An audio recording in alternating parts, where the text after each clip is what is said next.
I'd show you a few of my tips and tricks on what I do to prep my canvases and my paper to get them ready for painting on. So it's really simple, easy, no big deal. I don't use any specific type of brand of paint for prepping my materials. So all I use is black acrylic paint. Doesn't really matter what brand. I just try to find the largest jug out there because I go through a lot of black paint. So some of the surfaces I use are the thicker watercolor paper, usually in the black pads.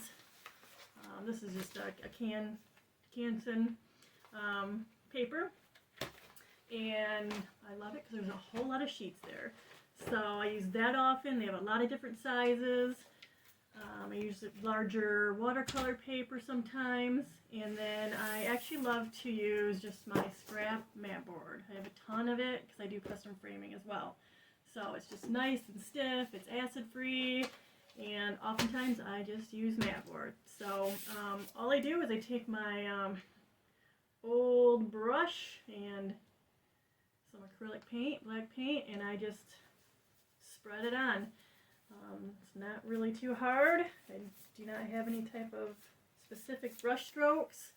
I just lather it on. A lot of times I will lay out a bunch of canvases and paper, and I will just do the whole thing at once. I just get it out of the way. Then everything kind of dries within like 20 minutes, and I'm good to go to start painting, whether it's with oils or the acrylics.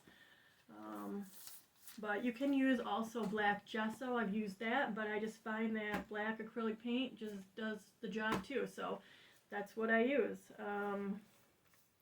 I do know that some artists will use a different color. They will do kind of a burnt orange or sienna color, and you can use whatever acrylic paint you want.